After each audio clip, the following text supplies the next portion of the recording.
ଜୟ ଗୁରୁ।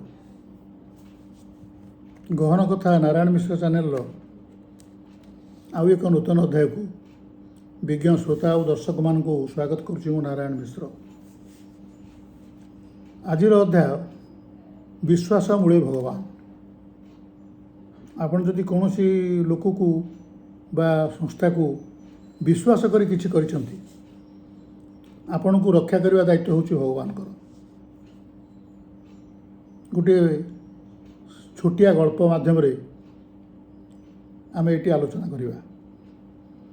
ଆଇନଗତ ପରାମର୍ଶ ଦେଇ ବେଶ କିଛି ମୋଟା ଅଙ୍କର ଦୁଇ ପଇସା ରୋଜଗାର କରିବା ପରେ ଆମ ସହର ଜଣେ ବିଶିଷ୍ଟ ଓକିଲ ମଥୁରା ଯାଉଥିଲେ। ସାଙ୍ଗରେ ନେଇଥିଲେ ତାଙ୍କ ସହକର୍ମୀ ଯିଏ ମହାନ୍ତି ବାବୁ। ବିଶିଷ୍ଟ ଓକିଲଙ୍କ ସାଙ୍ଗରେ ତାଙ୍କ ସହକର୍ମୀ ମହାନ୍ତି ବାବୁଙ୍କୁ ନେଇ ଓକିଲ ଗଲେ ମଥୁରା। ଗଲାବେଳେ ଘର ପାଖରେ ତାଙ୍କ ଗାଁ ଘର ପାଖରେ ଜଣେ ବୟସ୍କା ଏବଂ ବିଧବା ଯମୁନା କୂଳରୁ କିଛି ମାଟି ଆଣିବାକୁ ତାଙ୍କୁ ଅନୁରୋଧ କରିଥିଲେ। ଏ ବାପରେ, ତୁ ଯାଉଛୁ ଯମୁନା ପାଖକୁ, ତୁ ଯାଉଛୁ ଅଯୋଧ୍ୟା, ଯମୁନା କୂଳର ମାଟିରୁ କିଛି ମୋ ପାଇଁ ଆଣିବୁ। ଓକିଲ ମନା କରିପାରିଲେନି, କହିଲେ ହଁ ନିଶ୍ଚୟ ଆଣିବି। ସିଏ ନାସ୍ତିକ, କିନ୍ତୁ ଓକିଲ ସମ୍ପୂର୍ଣ୍ଣ ନାସ୍ତିକ, ମନା କରିପାରିନଥିଲେ। କିନ୍ତୁ ମଥୁରା ଯାଇ ସବୁ ବୁଲିବାଲି ଫେରିଲା ବେଳକୁ ଯେତେବେଳେ ଷ୍ଟେସନରେ ଗାଡ଼ି ଧରିବାକୁ ଆସିଲେ, ତାଙ୍କର ମନେ ପଡ଼ିଲା ସେ ବୁଢ଼ୀ କଥା। ଏ ବିଧବା ମହିଳାଟି କହିଥିଲା, ବୟସ୍କ ମହିଳାଟି କହିଥିଲା ଯେ ମାଟି ଟିକେ ଆଣିବାକୁ। ସେ ମହାନ୍ତି ବାବୁ କହିଲେ ପ୍ଲାଟଫର୍ମକୁ ଓହ୍ଲେଇ ପଡ଼, ସେ ତଳୁ ଟିକେ ମାଟି ଘିନି ଆସ, ଗୋଟେ କାଗଜ ପୁଡ଼ିଆ ରଖିଦିଅ, ସେଆକୁ ଦେଇଦେବା। ସେ କ'ଣ ଦେଖୁଛି ଆମେ କେଉଁ ମାଟି ନେଉଛେ। ମହାନ୍ତି ବାବୁ ରିଲକ୍ଟାଣ୍ଟଲି, ମାନେ ତାଙ୍କ ଇଚ୍ଛା ନଥିଲେ ବି ଅନିଚ୍ଛା ସତ୍ତ୍ୱେ ତଳକୁ ପ୍ଲାଟଫର୍ମ ତଳକୁ ଓହ୍ଲେଇକିରି ଏ ଯେଉଁ ଅସନା ମାଟିରୁ ଟିକେ କିଛି ଆଣି ତାକୁ କାଗଜରେ ପୁଡ଼େଇକିରି ଗୁଡ଼େଇକି ରଖିଲେ, ବାନ୍ଧି ବୁନ୍ଧିକିରି ଦଣ୍ଡରେ। ଏବଂ ଘରେ ଆଣି ପହଞ୍ଚିଲା ପରେ ଓକିଲ ବାବୁ ସେ ମାଟି ପୁଡ଼ିଆଟି ନେଇ ବୃଦ୍ଧାଙ୍କୁ ଦେଇଦେଲେ। ସେ ବିଧବା କ'ଣ କଲେ ନା, ସେ ପୁଡ଼ିଆଟିକି ମୁଣ୍ଡରେ ମାରିଲେ, ରାଧେକୃଷ୍ଣ ରାଧେକୃଷ୍ଣ କହି 3 ଥର ମୁଣ୍ଡରେ ମାରିଲେ। ତାପରେ ତାକୁ ଗୋଟିଏ ହାତୀ ଦାନ୍ତର ବାକ୍ସ ମଧ୍ୟରେ ରଖିଲେ। ସେଇଠିକି ସେ ସବୁଦିନ ପୂଜା କରନ୍ତି ଏବଂ ସକାଳେ ଯେତେ ତାଙ୍କର ସବୁ କାମ, ଯେତେ ଯାହା କାମ ଥାଉ ନା ପଛକେ, ସେଇଟାକୁ ସକାଳ ସନ୍ଧ୍ୟାରେ ନିଶ୍ଚୟ ମୁଣ୍ଡରେ ମାରିବେ ଏବଂ ଠାକୁର ପାଖରେ ରଖିବେ। ସେ ଯମୁନା କୂଳର ମାଟି। ଯେତେବେଳେ ବୃଦ୍ଧାଙ୍କୁ ପଚାରିଲେ ମହାନ୍ତି ବାବୁ ଯେ ଆପଣ ଏ ମାଟି ପାଇଁ କାହିଁକି କହିଥିଲେ, ନା ଯେଉଁ ମାଟିରେ ରାଧାକୃଷ୍ଣ ତାଙ୍କ ଲୀଳା କରିଛନ୍ତି, ତାଙ୍କ ପାଦ ଧୂଳି ପଡ଼ିଛି, ସେ ମାଟିରୁ ଟିକେ ଆସିଲେ ଏ ଅନେକ କାମ କରିପାରିବ, ସମସ୍ତ ରୋଗ ବ୍ୟାଧିରୁ ଆମକୁ ମୁକ୍ତି ଦେବ, ଆଉ ସମସ୍ତ ମାନସିକ ଅଶାନ୍ତିରୁ ମୁକ୍ତି ଦେବ। ଏ ମାଟିର ମାହାତ୍ମ୍ୟ ହେଉଛି ଏତିକି। ତେଣୁ ମୁଁ ତାକୁ ଠାକୁର ଘରେ ରଖିଛି ଗୋଟେ ହାତୀ ଦାନ୍ତ ବାକ୍ସରେ ଏବଂ ତାକୁ ଡେଲି ମୁଣ୍ଡିଆ ମାରୁଛି। ମୋର ବିଶ୍ୱାସ ଯେ ଇଏ ମାଟି ସହଜ ମାଟି ନୁହଁ ଏବଂ ସହଜରେ ମିଳିବନି। ମହାନ୍ତି ବାବୁ ଜାଣିଛନ୍ତି କେଉଁ ମାଟି ଦେଇଛନ୍ତି, ତେଣୁ ସେ ଆଉ କିଛି କହିଲେନି, ଚାଲି ଆସିଲେ। ଅନେକ ବର୍ଷ ପରେ ସେ ବିଧବାଙ୍କର ଯିଏ ନାତି, ସେ ଡାକ୍ତର ହେଲା ଏବଂ ଦେଖନ୍ତୁ କିଭଳି ସଂଯୋଗ, ସେ ଓକିଲଙ୍କ ଝିଅକୁ ବାହା ହେଲା। ଏ ବିଧବାଙ୍କର ନାତି ସେଇ ଯେଉଁ ନାସ୍ତିକ ଓକିଲ, ତାଙ୍କର ଝିଅକୁ ବାହା ହେଲା। ଓକିଲ ଗୋଟେ ବଡ଼ ରୋଗରେ ପଡ଼ିଲେ, ଅସାଧ୍ୟ ରୋଗରେ। ସେ ରୋଗ ଆଦୌ ଭଲ ହେଲା ନାହିଁ। ତାଙ୍କୁ ଟ୍ରିଟମେଣ୍ଟ କିଏ କଲେ, କିଏ ତାଙ୍କୁ ଦେଖାଶୁଣା କରୁଥିଲେ? ତାଙ୍କର ଜ୍ୱାଇଁ, ଏ ବିଧବାର ନାତି ଯିଏ। ଇଏ ବହୁ ପ୍ରକାର ଡାକ୍ତରଙ୍କୁ ଡାକି, ତାଙ୍କଠୁ ଯେଉଁମାନେ ସିନିୟର ଡାକ୍ତର ଅଛନ୍ତି ତାଙ୍କୁ ସବୁ ଡାକି ବହୁ ପ୍ରକାର ଔଷଧପତ୍ର ବହୁ ପ୍ରକାର ଦେଇ ଚାଲିଲେ, କିନ୍ତୁ ରୋଗ ଭଲ ହେବାର ନାଁ ମୋଟେ ଧରିଲା ନାହିଁ। ଯେତେବେଳେ ରୋଗ ଭଲ ନହେଲା ଏବଂ ଦିନ ପରେ ଦିନ ଗଡ଼ି ଚାଲିଲା, ଏଇ ଡାକ୍ତର ଜ୍ୱାଇଁ ଦେଖିଲେ ଯେ ଓକିଲଙ୍କ ବା ତାଙ୍କ ଶ୍ୱଶୁରଙ୍କ ଅବସ୍ଥା କ୍ରମଶଃ ଖରାପରୁ ଖରାପ ଆଡ଼କୁ ଯାଉଛି। ଅନେକ ଦିନ ପରେ ଥରେ ମହାନ୍ତି ବାବୁ, ଯେ ଓକିଲଙ୍କ ସହକର୍ମୀ, ସେ ପଚାରିଲେ ଏ ଡାକ୍ତର ଜ୍ୱାଇଁକି, ଓକିଲଙ୍କ ଡାକ୍ତର ଜ୍ୱାଇଁକି, ଯେ ଆଜ୍ଞା କେତେ ଦିନ ଏମିତି ଓକିଲ ବାବୁ ଆଉ ବଞ୍ଚିବେ? ନା ବିଶେଷ ନୁହଁ, ଆଉ 2 ଦିନ। ଆଜି ରାତିଟା ପାର ହେଇଯାଇପାରେ ବା ନ ହେଇପାରେ, କିନ୍ତୁ କାଲି ସୁଦ୍ଧା ନିଶ୍ଚିତ ମୁଁ ଯାହା ଜାଣୁଛି ସେ ଆଉ ବଞ୍ଚିବେନି, ଏ ଡାକ୍ତର ଜ୍ୱାଇଁ କହିଲେ। ତାପରେ ସେ ରାତିଟି ପାଇଗଲା। ତାପର ଦିନ ଯେତେବେଳେ ଡାକ୍ତର ଜ୍ୱାଇଁ ଯାଙ୍କୁ ଦେଖୁଥିଲେ, ସେ ଦେଖିଲେ ଯେ ଅବସ୍ଥା ଆସ୍ତେ ଆସ୍ତେ ଶେଷ ଆଡ଼କୁ ଗତି କଲାଣି। ହଠାତ୍ ତାଙ୍କର ମନେ ପଡ଼ିଗଲା କ'ଣ କେଜାଣି, ସେ ଦୌଡ଼ିକିରି ନିଜ ଘରକୁ ପଳାଇ ଆସିଲେ। ତାଙ୍କ ଜେଜେମା ଯେଉଁ ହାତୀଦାନ୍ତ ବାକ୍ସଟିରେ ରଖିଥିଲେ କୌଣସି ଜିନିଷ, ସେ ତାକୁ କହିଥିଲେ ଯେ ଏଥିରେ ମୁଁ କିଛି ମାଟି ରଖିଛି, ଇଏ ସାଧାରଣ ମାଟି ନୁହଁ। ଯଦି କେବେ ବି, ମୁଁ ତ ଅନେକ ଲୋକଙ୍କୁ ଭଲ କରିଛି ଏ ମାଟି ମୁଣ୍ଡରେ ମାରିକି ତାଙ୍କ ପାଟିରେ ଟିକେ ଦେଇକରି, ଯଦି କେବେ ବି କୌଣସି ରୋଗରେ କିଏ ପଡ଼େ ଏବଂ ସେ ଭଲ ନ ହୁଏ, ଡାକ୍ତରୀ ଚିକିତ୍ସା ସେଠି ଫେଲ୍ ମାରିଯିବ, ଆଉ କାମ କରିବନି, ତୁ ଗୋଟେ କାମ କରିବୁ, ଏଥିରୁ ଚିମୁଟାଏ ମାଟି ନେବୁ, ତାକୁ ମୁଣ୍ଡରେ ମାରିବୁ ସେ ରୋଗୀର ଏବଂ ତା ପାଟିରେ ଟିକେ ଦେଇଦେବୁ, ଦେଖିବୁ କିଭଳି ଆଶ୍ଚର୍ଯ୍ୟଜନକ ଜିନିଷ ହେବ, ସେ ଲୋକ ନିଶ୍ଚୟ ଭଲ ହେଇଯିବ। ଏଇ କଥା ଡାକ୍ତର ଜ୍ୱାଇଁଙ୍କର, ଓକିଲଙ୍କର ଯିଏ ଡାକ୍ତର ଜ୍ୱାଇଁ, ତାଙ୍କର ମନେ ପଡ଼ିଗଲା। ସେ ଦୌଡ଼ିକିରି ଘରକୁ ଗଲେ, ସେ ହାତୀଦାନ୍ତ ବାକ୍ସଟିକି ଖୋଲିଲେ, ସେଥିରେ ମାଟି ମେଞ୍ଚାଏ ଥିଲା, ସେଥିରୁ ଟିକେ ନାକୁ ଆଣିଲେ, ଆଣିକିରି ଯିଏ ଶେଷ ଶଯ୍ୟାରେ ପଡ଼ିଛନ୍ତି ତାଙ୍କ ଶ୍ୱଶୁର ଓକିଲ, ତାଙ୍କ ମୁଣ୍ଡରେ ମାରିଲେ, ଆଉ ତାଙ୍କ ପାଟିରେ ଟିକେ ନାକୁ ଦେଇଦେଲେ।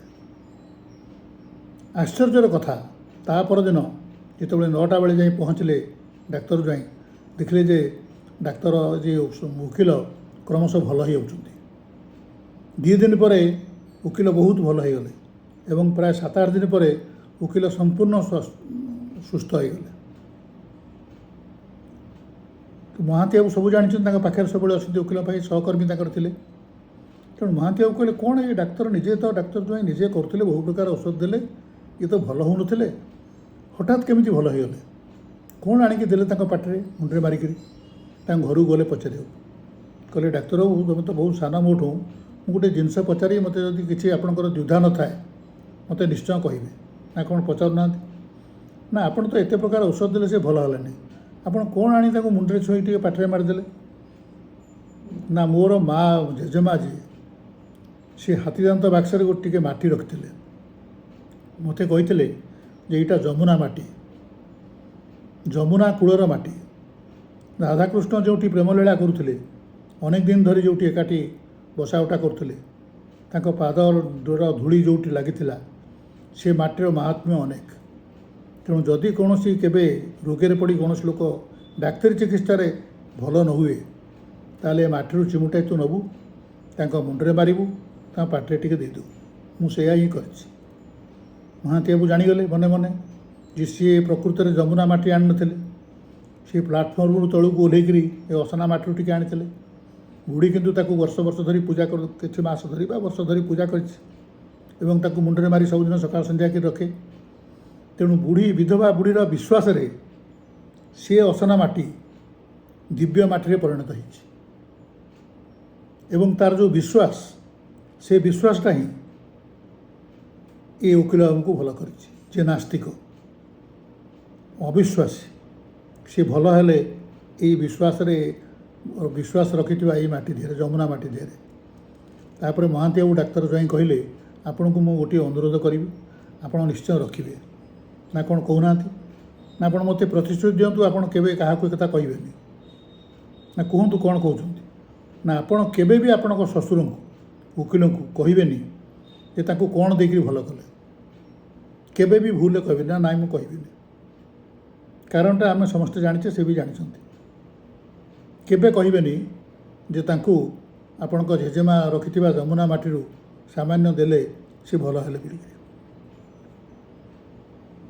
ଡାକ୍ତର ରାଜି ହେଲେ ଯେ ମୁଁ ଯାଇ କାହାକୁ କହିବିନି। ଦେଖନ୍ତୁ, ମାଆଙ୍କ କଥାରେ ବିଶ୍ୱାସ କରି ଧ୍ରୁବ ହିଂସ୍ରଜନ୍ତୁଙ୍କ ମେଳରେ ଈଶ୍ୱରଙ୍କ ଦର୍ଶନ ପାଇଲେ। ସମସ୍ତ ସଜୀବ ନିର୍ଜୀବ ହିଁ ଭଗବାନଙ୍କ ଅଂଶ, ଏତିକିରେ ବିଶ୍ୱାସ ରଖି ପ୍ରହ୍ଲାଦ ପରମ ବ୍ରହ୍ମଙ୍କ ଦର୍ଶନ ପାଇଲେ। ନୃସିଂହ ଅବତାରକୁ ଦେଖିଲେ ସ୍ୱଚକ୍ଷୁରେ।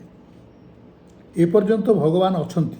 ଆମେ ଯେଉଁ ବାପା ମାଆଙ୍କୁ ବିଶ୍ୱାସ କରୁଛେ, ଆମ ବାପା ଆଉ ମା ବିଶ୍ୱାସରେ କରୁଛେ, କାରଣ ଆମେ ଯାହାଠୁ ଜନ୍ମ ହେଇଛେ ଆମେ ଜାଣିନେ ସେମାନେ ଆମକୁ ଜନ୍ମ କରିଛନ୍ତି କି ନାହିଁ, ଇଏ ଆମ ବାପା କି ନୁହଁ, ଇଏ ଆମ ମା କି ନୁହଁ, କିନ୍ତୁ ଆମେ ବିଶ୍ୱାସରେ ବାପା ମା ଭାବି ଏପର୍ଯ୍ୟନ୍ତ ମା ଡାକୁଛେ ତାଙ୍କୁ ସାରା ସଂସାରରେ। ଏପର୍ଯ୍ୟନ୍ତ ଭଗବାନ ଅଛନ୍ତି, ଏଇ ଯେଉଁ ବିଶ୍ୱାସ ଟିକକ ଆମର ଅନେକ ଜଟିଳ ସମସ୍ୟାକୁ ସମାଧାନ କରୁଛି। କେବଳ ବିଶ୍ୱାସ ଦ୍ୱାରା ହିଁ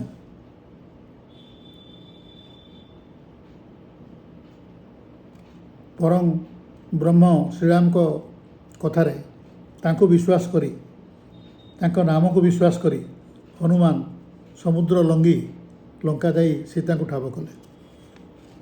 ତେଣୁ ସମସ୍ତଙ୍କୁ ଅବିଶ୍ୱାସ କରୁଥିବା ଲୋକ ପକ୍ଷରେ କେବେ ଶାନ୍ତି ମିଳେନି। ଭାଇ ଭଉଣୀ, ସ୍ୱାମୀ ସ୍ତ୍ରୀ, ବାପ ପୁଅ, ଏ ଯେଉଁ ସମ୍ପର୍କ ଆମର ଅଛି ଏ ବିଶ୍ୱାସରେ ହିଁ ତିଷ୍ଠିଛି। ଅବିଶ୍ୱାସରେ ଏବେ ସମ୍ପର୍କ ରହିପାରିବ ନାହିଁ। ଅବଶ୍ୟ ଏବେ ଆମ ବିଶ୍ୱାସରେ ଦିନକୁ ଦିନ ଅଧିକରୁ ଅଧିକ ଛିଦ୍ର ହେବାରେ ଲାଗିଲାଣି। ଫଳତଃ ଆଗେ ସାଧାରଣ ଲୋକେ ତୁଳସୀ ଚଉରାରେ ପାଣି ଦେଇ ବା ଅଧ୍ୟାୟ ଲେଖାଏଁ ଭାଗବତ ପଢ଼ି ଯେତିକି ଆନନ୍ଦ ପାଉଥିଲେ, ଯେତିକି ଶାନ୍ତିରେ ଥିଲେ, ଆମେ ଏ ଯୁଗରେ ପ୍ରତିଦିନ ପ୍ରବଚନ ଶୁଣି ଅନେକ ଶାସ୍ତ୍ର ପଢ଼ି ମଧ୍ୟ ଅନେକ ମନ୍ତ୍ର ବୋଲିକି ମଧ୍ୟ କାଣିଚାଏ ଫଳ ପାଉନେ। କାରଣ ଆମେ ଘର ଠାକୁରଙ୍କୁ ପୂଜା କରୁଛେ ଠିକ୍ ଅଛି, କିନ୍ତୁ ଆମେ ତା ସାଙ୍ଗେ ସାଙ୍ଗେ କେଉଁଠି ବାସ୍ତୁବିଦ୍ୟା ଅଛି ତା ପାଖକୁ ଯାଉଛେ, କେଉଁଠି ଜ୍ୟୋତିଷ ଅଛି ତା ପାଖକୁ ଯାଉଛେ, କିଏ ତନ୍ତ୍ର ଜାଣିଛି ତା ପାଖକୁ ଯାଉଛେ, ଏବଂ ଅନ୍ୟ ଲୋକର ଯିଏ ଆରାଧ୍ୟ ଦେବତା ତାଙ୍କୁ ପୁଣି ଆଣି ଆମେ ପୁରଉଛେ, କାଳେ ସେ ଫଳ ପାଇଲା ଆମେ କାଳେ ଫଳ ପାଇଯିବୁ। ତେଣୁ ଆମର ଜଲ୍ଦି ସିଦ୍ଧି ଲାଭ ସକାଶେ ଆମେ ବାଟରୁ ଅବାଟକୁ ଯାଉଛେ, ବିଶ୍ୱାସରୁ ଅବିଶ୍ୱାସକୁ ଯାଉଛେ। ଶିଶୁ ସୁଲଭ ବିଶ୍ୱାସ ଯାହାର ଅଛି, ପିଲାଟିକି ଯିଏ ଯାହା ଦେଲେ ସେ ବିଶ୍ୱାସ କରିଯାଏ, ଯାହା କହିଲେ ସେ ବିଶ୍ୱାସ କରିଯାଏ। ଶିଶୁ ସୁଲଭ ବିଶ୍ୱାସଟା ରାମକୃଷ୍ଣ ପରମହଂସଙ୍କର ଥିଲା, ବିବେକାନନ୍ଦଙ୍କର ଥିଲା, ସେମାନେ ସିଦ୍ଧି ଲାଭ କରିଛନ୍ତି। ତେଣୁ ଏଇ ଯେଉଁ ବିଶ୍ୱାସ ତିକକ ଶିଶୁ ସୁଲଭ ବିଶ୍ୱାସ, ଏତିକି ଯେତେବେଳେ ଆମ ପାଖରେ ଆସିବ ସେତେବେଳେ ଆମ ପାଖରେ ସଦାବେଳେ ଭଗବାନ ହିଁ ରହିବେ। ଆମେ ଠକିଯିବା, ଏଥିରେ ସନ୍ଦେହ ନାହିଁ। ଏଇ ଯୁଗରେ ଆମେ ବାରମ୍ବାର ଠକି ହେବା, କିନ୍ତୁ ଆମକୁ ସେ ଠକାମିରୁ ତ୍ରାହି କରିବା, ଆମକୁ ରକ୍ଷା କରିବା ଏବଂ ଆମ ସପକ୍ଷରେ ସବୁବେଳେ ରହିବା ପାଇଁ ଭଗବାନ ସର୍ବଦା ତତ୍ପର। କିନ୍ତୁ ଏତିକ ତ ପୁଣି ବିଶ୍ୱାସ କରିବା ଦରକାର ନା ଯେ ଆମେ ଯେ ସରଳ ବିଶ୍ୱାସୀ, ଯେହେତୁ ଭଗବାନ ଆମ ପାଖରେ ଅଛନ୍ତି, ଏ ବିଶ୍ୱାସଟା ଆମର ରହିବା ଦରକାର। ଯେତେବେଳେ ଏ ବିଶ୍ୱାସ ଆମ ପାଖରେ ହେବ ଯେ ନିଶ୍ଚିତ ଭାବେ ଭଗବାନ ଆମ ସାଙ୍ଗେ ସାଙ୍ଗେ ଅଛନ୍ତି, ଆମ ଭିତରେ ଅଛନ୍ତି, ଆମ ଚାରିକଡ଼େ ଅଛନ୍ତି ଏବଂ ସେ ତାଙ୍କ ନିୟୋଜିତ ଲୋକମାନଙ୍କ ଦ୍ୱାରା ଆମକୁ ରକ୍ଷା କରୁଛନ୍ତି, ଏତିକି ବିଶ୍ୱାସ ଯେତେବେଳେ ଆସିବ ଆଉ କୌଣସି ପୂଜା ପର୍ବ ତିଥି ବ୍ରତ ଉପାସ କିଛି ଦରକାର ପଡ଼ିବନି। ଭାବୁଛି ଏଇତିକ ବିଶ୍ୱାସ ଆମର ହେବା ପାଇଁକି ସମୟ ଲାଗିବ ଏବଂ ଯେଉଁ ମୁହୂର୍ତ୍ତରେ ଆମର ଏ ବିଶ୍ୱାସ ଆସିବ ଆମେ ସମସ୍ତ ପ୍ରକାର ସାଂସାରିକ ଦୁଃଖରୁ ତ୍ରାହି ପାଇଯିବା। ଆଶା କରୁଛି ଅଧ୍ୟାୟଟି ଭଲ ଲାଗିବ ନିଶ୍ଚୟ।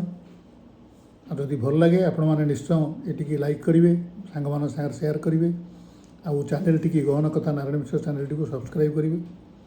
ଆଜି ପାଇଁ ଏତିକି, ନମସ୍କାର।